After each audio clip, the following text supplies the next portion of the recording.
Bujuindwe Maganadog. Bungi to go Ninata, Ojibwe Moyan.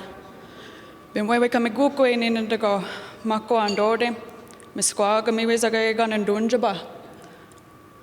Mandabi Monganda. Bemijika Mag Chig, a cane dust so Wigamagong, Genkakenwa Magos. Gawin and Gina Tawike go see no Ojibwe Moyan. And gi Mr. Wayne Dunje Ojibwe Moyan. Ingi tajika no Ojibwe mo inga onji kashkatuya anje deboye indaman. Ingi wabandana go goshke ya ag minawa gitche ya ag wa onje nandaka kaindaman. Good morning, everybody. It's an absolute honor of mine to be all the way from northern Minnesota to be with you all this morning. I first want to start off by thanking Ine and the ILI committee for allowing me the opportunity to come out and speak with you all today. And secondly, before I get going on my journey as a second language Ojibwe learner, I first want to give acknowledgement to everybody in the Ojibwe language community who have paved the way for me to even have the privilege to learn my language the way I have. And it is because of all of their hard work from our elders, our first language speakers, fluent second language speakers, all of those who work in immersion, grant writers, and everybody in between. So I just want to thank my language community for all that they've done for second language learners like me. So I was born and raised on the Red Lake Indian Reservation in northern Minnesota. I was actually born at home in a community called Redby. I moved to Minneapolis, Minnesota a few years after I graduated from Red Lake High School, and I moved back within the last year and a half to attend Bemidji State University, and I'm a junior there, and I am majoring in Indigenous studies, minoring in Ojibwe language, and working on my certificate to teach Ojibwe language. My university is located in the middle of the three largest reservations in the state of Minnesota. So where I go to school, we have what's called the American Indian Resource Center. So it's no Haskell, but we have so much support for our language and Native American studies at my institution.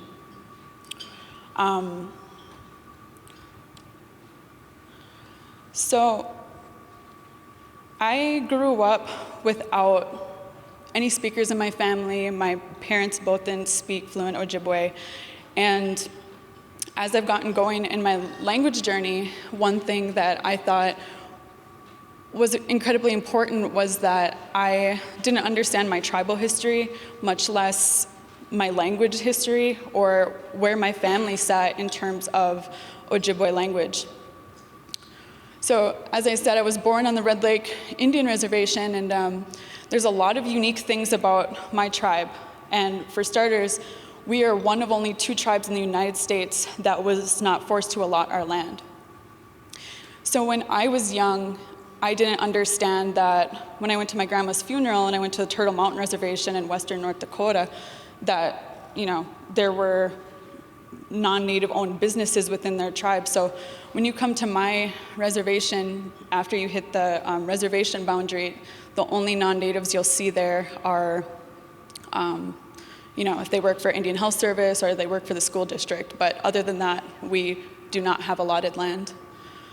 I mean, it's very secluded for a lot of different reasons. Our nearest Walmart is about 40 minutes away.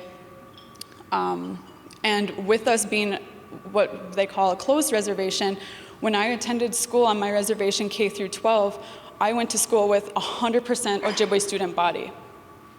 So for me as an Ojibwe person, born and raised on a closed Ojibwe reservation, going to school with 100% Ojibwe student body, you would think that at some point language would be a part of what I do. But unfortunately, it wasn't. I am really proud to say that the school district that is in my home community, we are making incredible strides to have educators push for Ojibwe language retention rates, and we are on year 5 of the Ojibwe language immersion school on my reservation. We didn't wait for the for the federal government to fund us. We just went ahead and we did that. So we are on year 5, and it's pretty amazing. So when I first started my journey learning the language, I think if I sat down with anybody in this room, I could have said, yeah, Ojibwe language is important, but I couldn't have told any of you why it was important.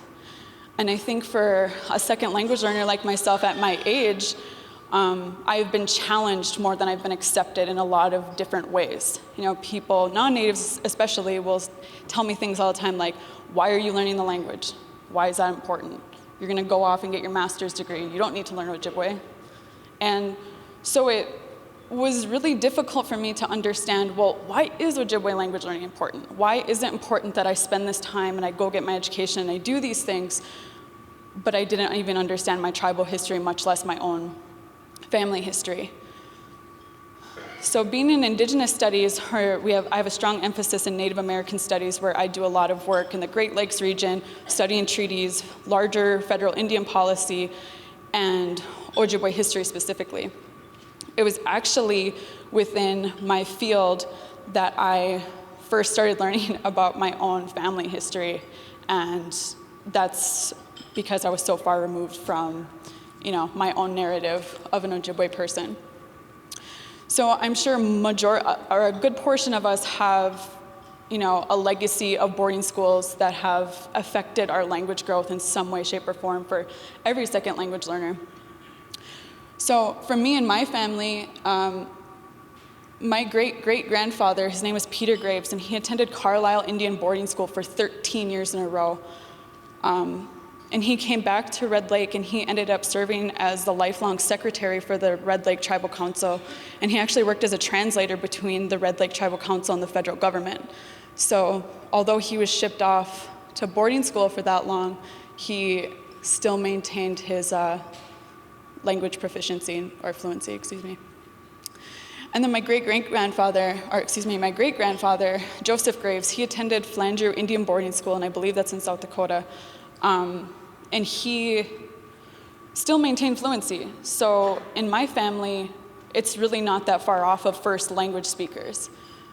But by the time it got to my Grandpa Royce, who is pictured in the bottom right here, he served on our tribal government as a secretary for 35 years, and he was born a first language English speaker. So by the time it got to my dad was a first language English speaker, and my dad was hit in school by educators for speaking Ojibwe language.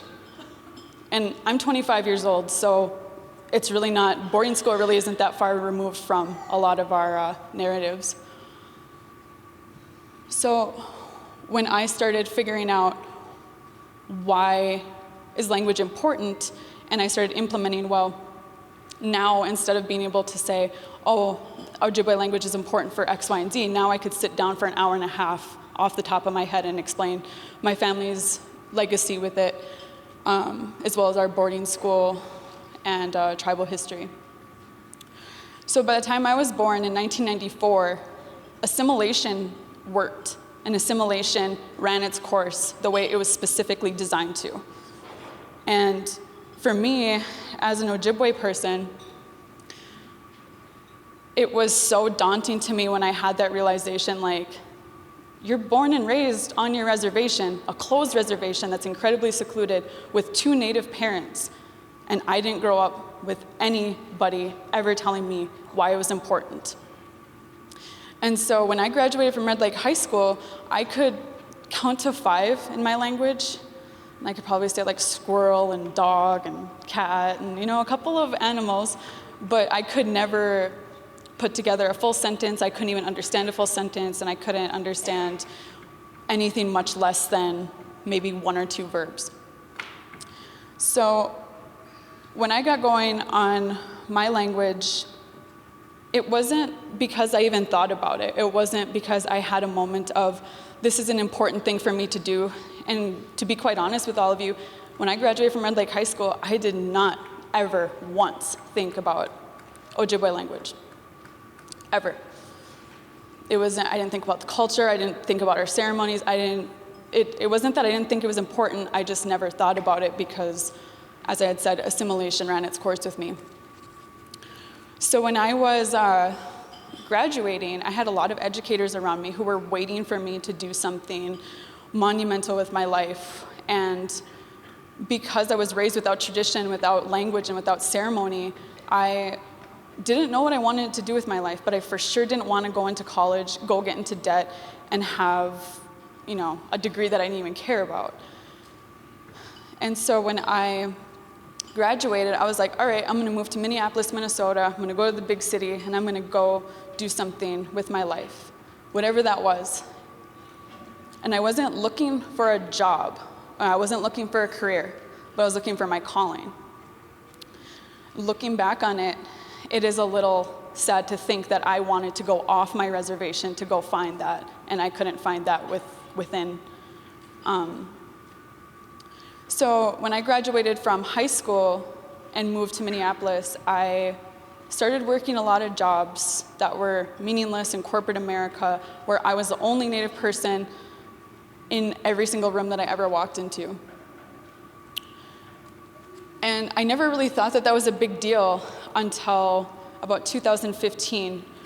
And it was then that things really started clicking for me. So in 2015, my 14-year-old nephew at that time was diagnosed with terminal cancer.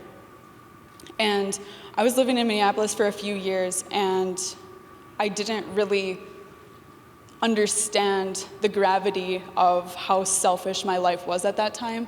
But all I knew was that it felt like somebody had dropped me in a bucket of ice cold water, because you don't think about that type of stuff's gonna happen to you, right? And my dad had passed away, 5 years prior, a couple weeks after my 16th birthday, and it was really challenging for me to get over that. And now I'm 21 years old, and my young little nephew, who was just a big ball of energy and filled up every room he was in, was now being told he has to go to Mayo Clinic, have a $250,000 surgery, and have to do radiation and chemo, and not go to school, not play basketball with his friends. And what that did for me was it really shifted my consciousness from what am I going to do, what's on my agenda today, what am I going to do next week, what are my vacation plans, and it was like, no, I got to go home and I got to be with my family. I got to go to my nephew's radiation treatments with him and, be at home and make sure my family feels like we have a lot of love and support in our rooms. And so my nephew, he fought a really hard and long battle. And the reason why he is such a big part of my language journey is because he alone shifted my consciousness of what am I doing with my life, and why is it important that I live for somebody else other than me. He taught me how to love life on a different level, where he was just happy to get up every day, and even though he was sick and losing weight and losing his hair and not able to do any of the things that a typical now 15-year-old can do, I was looking at myself like, wow, I am so selfish and I'm not doing anything to help anybody. And so when he ended up passing away almost 4 years to the date of November 1st, 2015, it was a really, really devastating time for my family. And it was my sister's only son. My mom lost her grandson. I lost a little brother, and my niece was going through severe PTSD. And my car got totaled that week, and my nephew's dad is actually traditional, and he wanted my nephew to have a traditional funeral. So when when his funeral proceedings started, I was just like thinking to myself, what else could really go wrong, and what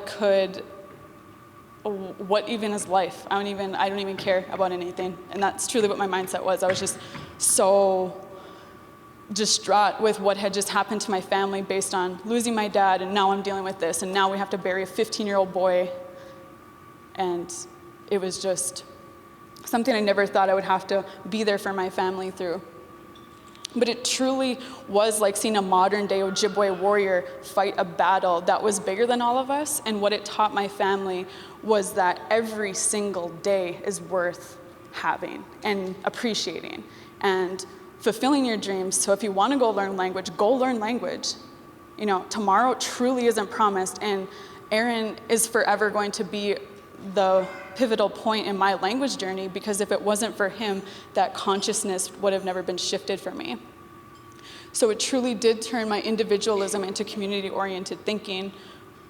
And so when we sat down for his funeral, it was a traditional Ojibwe funeral, so it was all in Ojibwe, and there was very little English.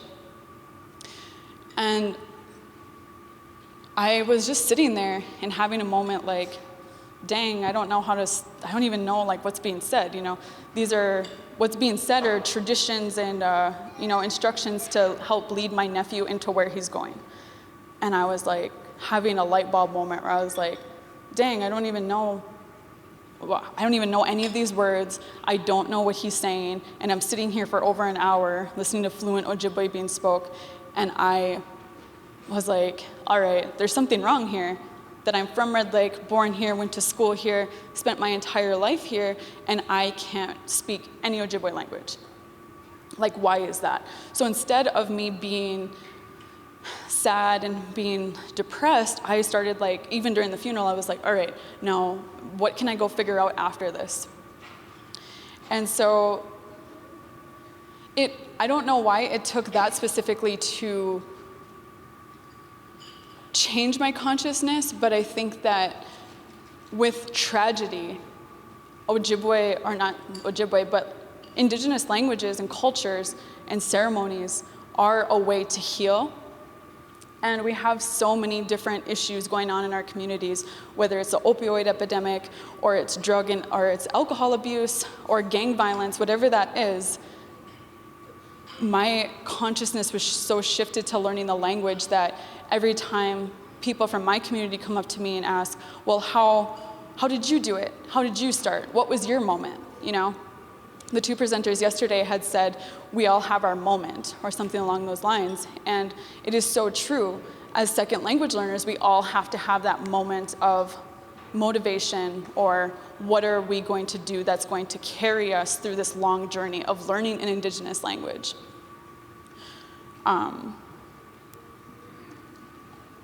So I went home to Minneapolis after the funeral, and after I had barely slept for like 4 days in a row, and I just sat and I was like, all right, let me do some research on Ojibwe language speakers in Minnesota.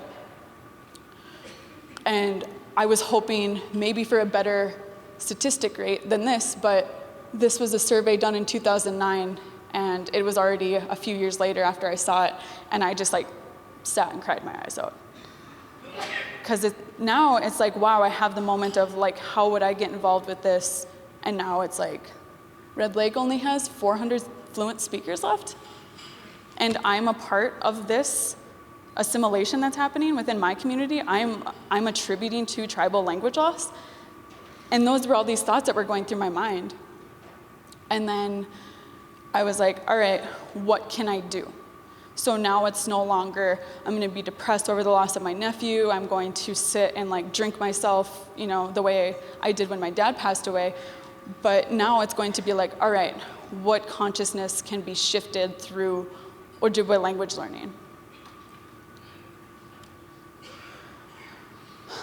And so beginning my second language journey, I had to have the moment of motivation, because you have to.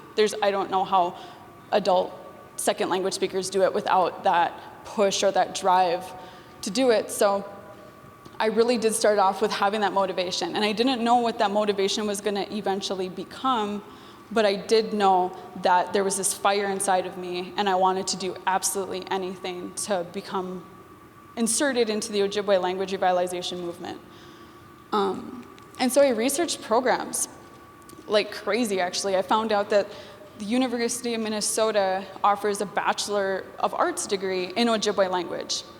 And there they are not trying to teach students, you know, here's a couple grammar patterns. No, the professors within that institution, they're trying to obtain fluency for their students. So it's an incredible program, and that's actually where I wanted to go, but it didn't pan out that way.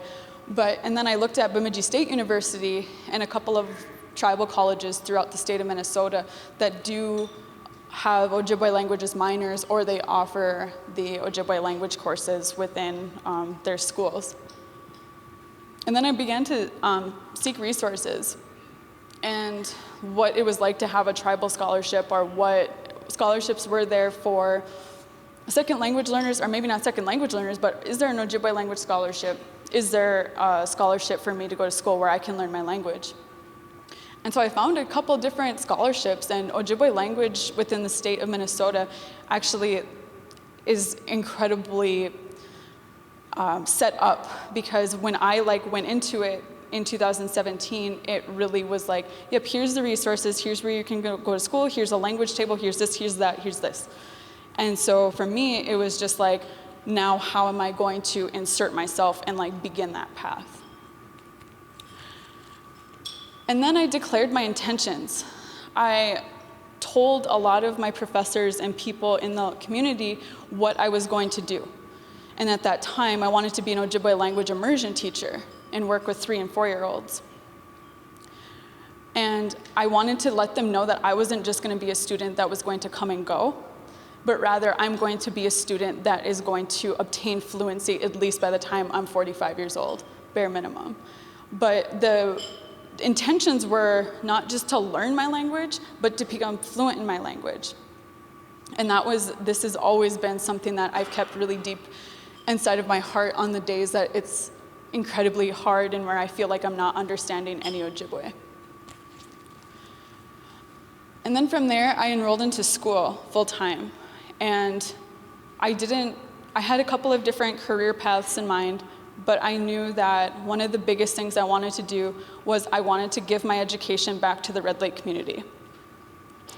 And that's how it's continued to this day. But when I went into school, I could barely get accepted into anywhere, because when I went to Red Lake High School, my GPA was probably about a 2.0, and I didn't even pass the state standardized test in math to obtain a diploma, so I don't really even know how I graduated high school, but I knew that when I got into college, it was going to be different, because it was for the Ojibwe language community. It was for my community of people who need more reliable younger people to come work in our community that have an understanding or grasp of language, culture, and history.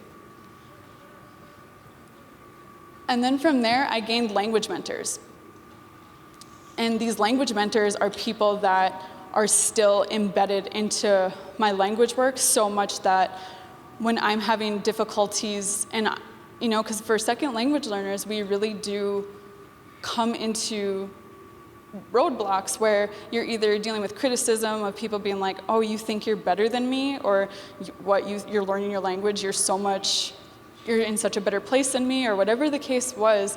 I've dealt with so much criticism, and it's been my language mentors who have been my rock in those times where I've either felt like I shouldn't do this anymore, or where I've come to a crossroads of, should I keep doing this, or should I just do something more historical oriented with my academic career?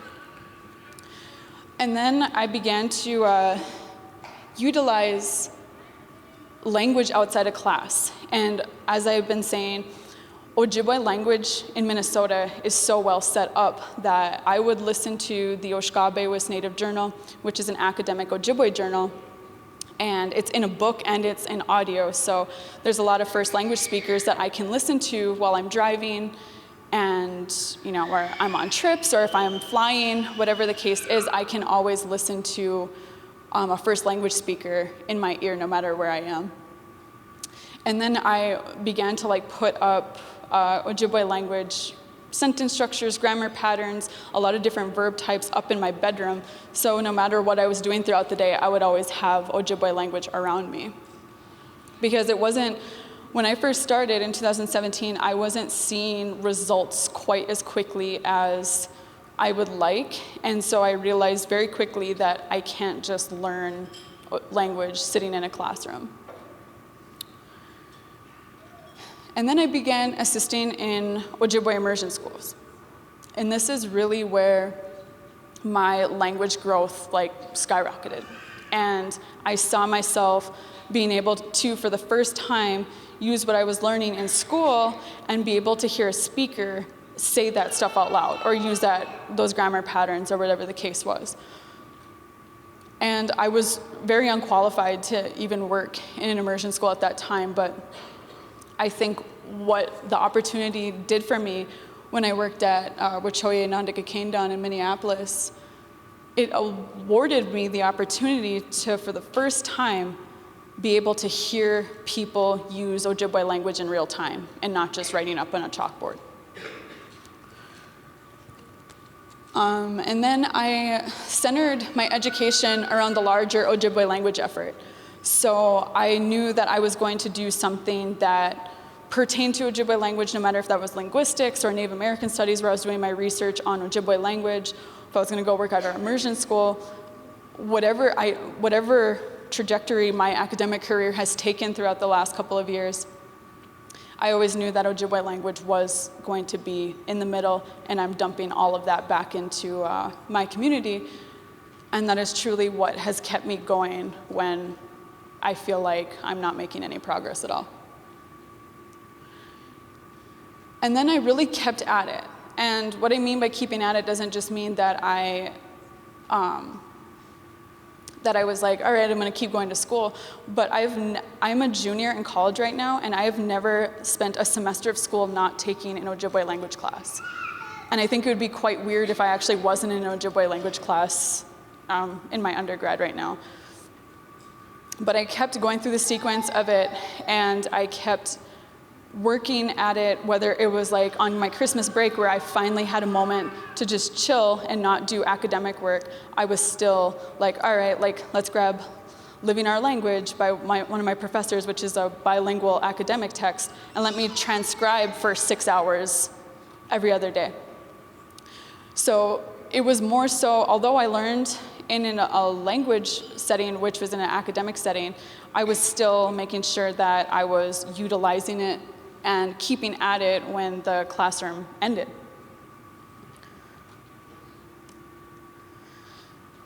And so learning in an academic setting, I have been criticized for this a lot, for learning in an academic setting, because a lot of speakers will be like, that's not how my grandma says it, or that's not how my auntie says it. And I'm like, well, that's how my professor says it. I don't know, I'm just trying to do what I can here. But for me, it was a really welcoming environment. This is my first professor, Dr. Brendan Fairbanks, and he is an assistant professor of Ojibwe language at the University of Minnesota. And when I told him that I wanted to work in Ojibwe language, he welcomed me and made me feel so good about wanting to learn language. And I feel like for second language learners at my age, we need people like that to encourage us and to welcome us with open arms and to not shy us away because we didn't grow up with a first language speaker or a fluent speaker in our home. And so what learning in an academic setting did for me is it gave me my base knowledge. So I never knew any Ojibwe language prior to this, and it gave me enough base knowledge to know, like, this is I, this is you, this is they, this is fourth person plural, this is, you know, what a VTA, VTI, VII is in my language. And so it was a lot of the time I was just asking questions. I was just like blabbering the whole time to my professor, being like, oh, why is this grammatically incorrect? Okay, like, why is this the grammar pattern? Okay, why is this a double negative, and am I saying this wrong? How do I pronounce this? And I probably like really annoyed my professors at the very beginning, but it really helped me when I went into real world settings because it gave me my base knowledge. And yes, I think immersion, full immersion, going into it without any knowledge of the language is very good, but at the same time, it is also good, I think, to have that base knowledge from somewhere. And then it gave me the opportunity to note take. And I think this is really important because when I started working in immersion schools, I always had like a little bitty notebook and a recorder that I was taking around with me. So I would learn a new grammar pattern and I'd be like, dang, I didn't know that one. And I would sit and I would just note take. And so I would put it in from my academic learning, and I would just be note-taking in my classes and in immersion. So I became a really decent note-taker. And then I became a student of the language. That's what learning in an academic setting did for me, where I was wrong a lot of the time, and my professors awarded me the opportunity to be wrong, have a safe place to be wrong, and know that I can keep going, and I was corrected, and this was the right way to do it, and this was the right way to pronounce it. But my learning in an academic setting was, for me, as a kid born and raised on a reservation, it was the best way for me to feel okay going into that space. Because it's really intimidating when you're a young person and you're going into these classrooms to learn your language, which you know is incredibly important, but you don't have that base knowledge. And so within an academic setting, it gave me those roots. And so this is actually where I go to school. It's American Indian Resource Center, and all of my Ojibwe language classes are taught here, and all of my Native American Studies courses are taught here. We have our own little building on campus, and it's like my home away from home. And I absolutely love school because I get to go to school every day, 5 days a week, and go learn my language. But for me, it was a lot of having to unravel a colonial narrative of being able to say history, language, and culture are so important. So now not only am I learning language, but now I'm able to pray in my own language. And now I'm able to go into sweat lodge with my aunties and my uncles, and I can sit there and understand what the prayers mean, and I can say my own prayers in my language. So it was unraveling the colonialness that I was forced upon with public education. And so when I got into college, it was really, how can I indigenize my life? You know, how can I learn my history, learn about my ceremony, and learn my language, because they're all so connected. And I think that the colonial narrative is that English is the way to success, right?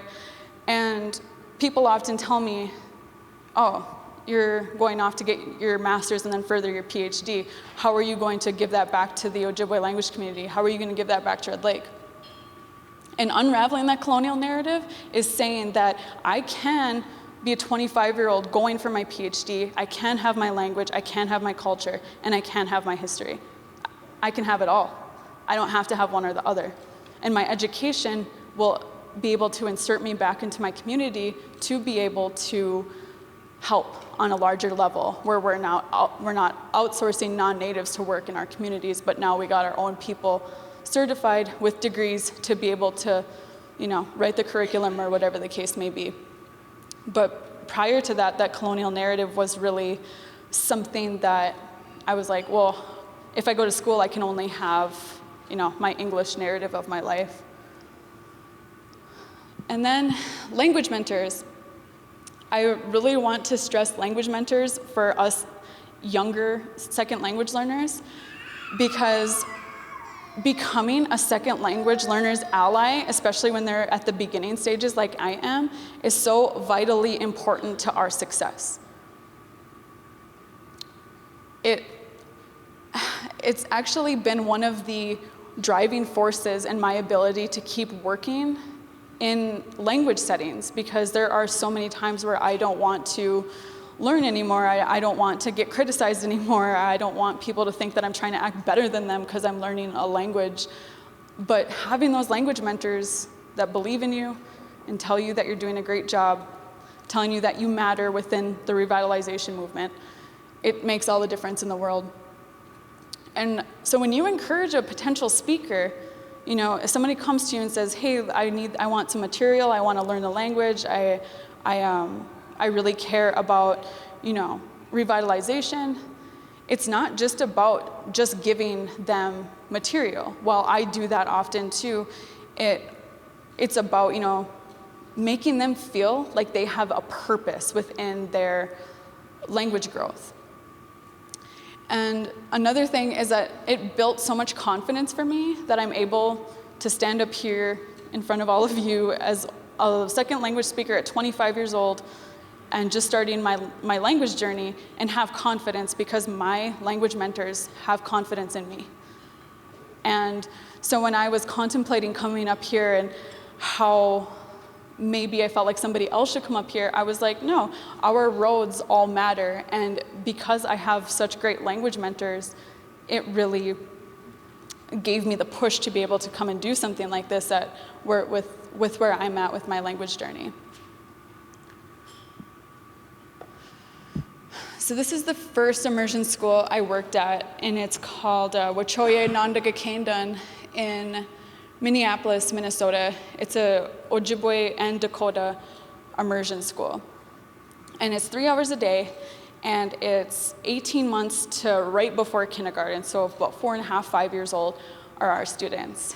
And it's fully immersion, so I would go in there every day when I couldn't really speak the language very well, and I was just so quiet. My students always be like, why aren't you talking, teacher? And I'd be like, I don't know. And it was so awkward to begin with, but this is really where I got my roots of being able to hear it. And as I had said, immersion schools where I was taking that language learning experience and putting it into real time with my students. And also what learning in an immersion school did for me was now I'm not learning at a college level, but I'm taking it back down and I'm learning colors and how to count to 100, and I'm learning how to say leaves and all these stuff that you learn in preschool. And it's giving me the opportunity to learn at that level, because I feel like often we push our second language learners into really advanced stuff without teaching them the basics. And it's great for programs like these, but people like me are going to be the parents of Ojibwe or whatever community we're from, and so we have to learn. And so learning base knowledge of how to say your fingers, how to say your hands, your feet, your spine, your brain, your lips, your nose, learning those things was really beneficial to me. And although I was really unqualified to even be here, I had a language mentor that was like, you know what? You're drug and alcohol free, you're reliable, and you're going to be a good role model for the kids, and this is a really good language opportunity for you. It's because I had a language mentor that pushed me to be able to take an opportunity like this.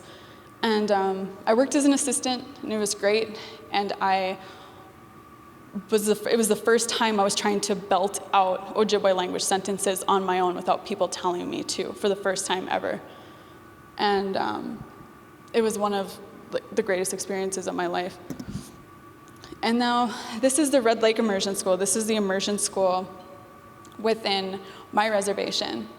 And I worked there for most of my sophomore year last year, and I worked as an English literacy specialist on my reservation, and it felt like one of the most fulfilling things I'd ever done, although I was tired every day from being a full-time student and working at the immersion school. And at our immersion school, our students are 3 and 4 years old, so we have a 3-year-old room and a 4-year-old room. So, but nonetheless, it's very tiring having to run after 3-year-olds that are like throwing stuff at you and whatever the case is, and not being able to speak English to them is even harder. So, but it was at the Red Lake Immersion School that I really seen that you can put language and culture and cultural knowledge into a curriculum, and you can teach your students how to do that. So I worked in, his name is Zach Early's classroom, and Zach Early's classroom was probably the most language-rich classroom I've ever worked in.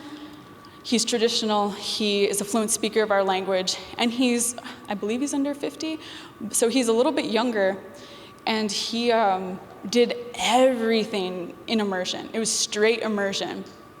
And so when I was walking around in our little bitty area of our, language nest in the Red Lake Nation College, because that's where it's located. We don't have our own building. We have just like a little nook in the Red Lake Nation College. But being in Zach's classroom was the first time I was like, all right, how do I say that in Ojibwe? And how do I implement this grammar pattern to say that? So that base knowledge I learned in an academic setting, and what I learn now from Wachoye Nadaga, and now I'm at the Red Lake Immersion School. And I'm learning different ways to speak to students, because now I've done it for a few years now, and I'm trying really hard to learn this stuff. And Zach was so patient with me, so understanding. And if I messed up, he wouldn't be like, "That's not the way you say it." He would be like, "How about you say it like this?" Or, "I think you're pronouncing it wrong." Or he's very patient with me, and it was what I really needed at that time. And working at the Immersion School in Red Lake also was my first ever time I was 24 years old at the time. It was my first ever time I was around first language Red Lake dialect Ojibwe speakers. And although they picked on me a lot and made fun of me a lot in the language, they were the best influence of language I could have gotten. And I didn't understand why it was so important to have elders, I guess, in a language learning environment, because of the way I came up was through academics. And now I'm in a position where I'm around my dialect with our elders, and I'm with an incredible speaker, and it's really putting all of this into real time. The elders at the Immersion School really stick to Ojibwe language, and I think it's incredibly important to understand that we can go do it, our tribes can go do it. We don't have to wait for people to fund us.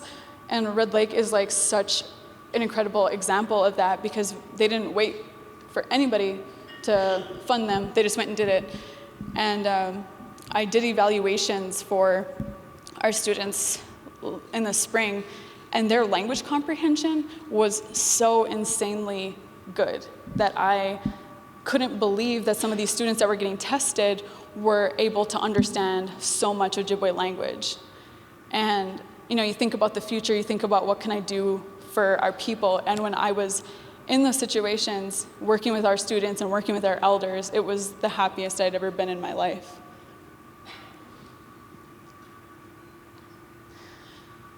And so I titled this presentation, "Healing Through Ojibwe Language Learning."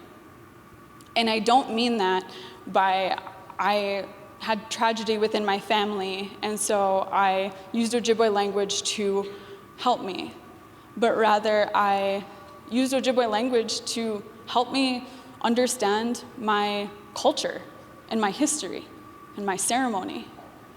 And with that, I have been a year sober now, and I don't feel the need to ever smoke and drink, because I have such a culturally rich life now with learning the language, that it has given me an identity as an Ojibwe person, as a young Ojibwe person.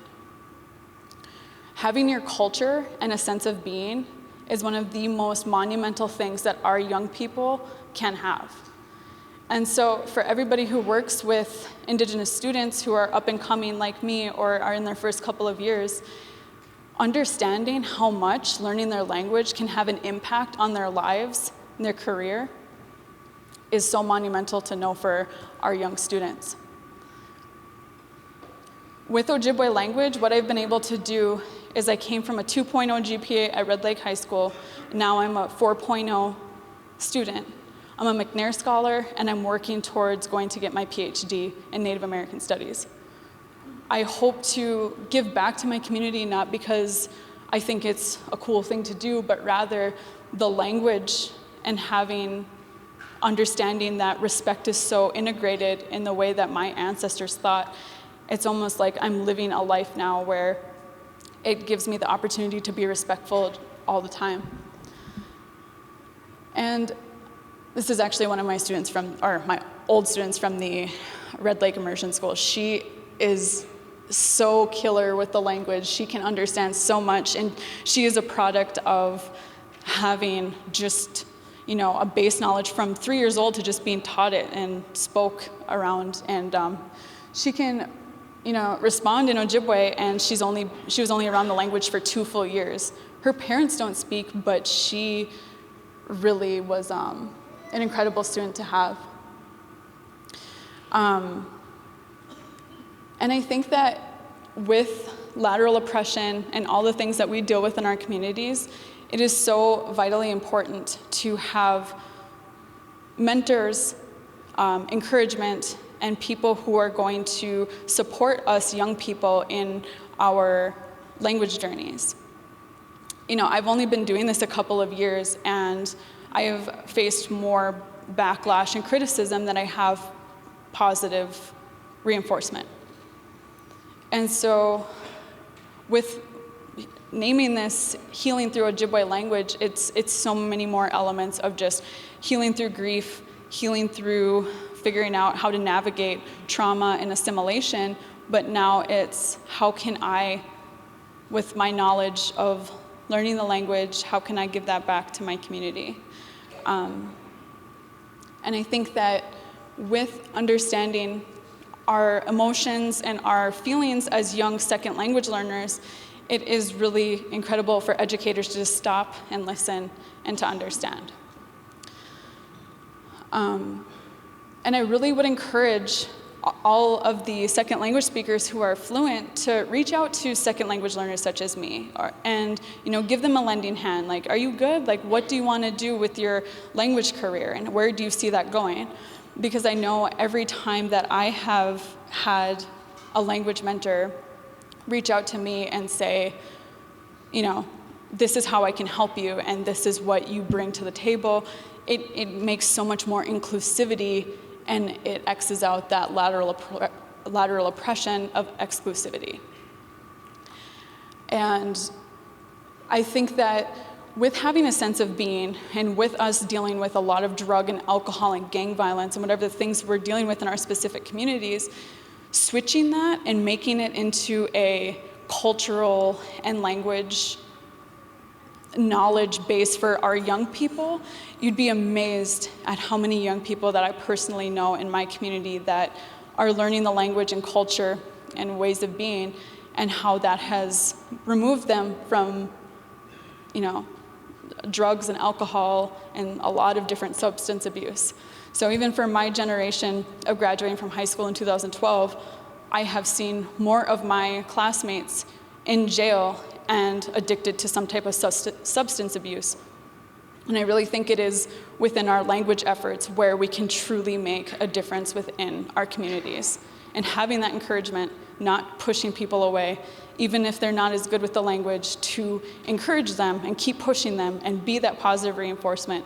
Because without fluent speakers, like I know we have a lot in this room, and without our fluent second language speakers or our highly proficient second language speakers, without you encouraging us that are beginning our roads, we cannot flourish and we cannot push to that next level. But that is all I got. Apajigo Miigwech Bizendawieg.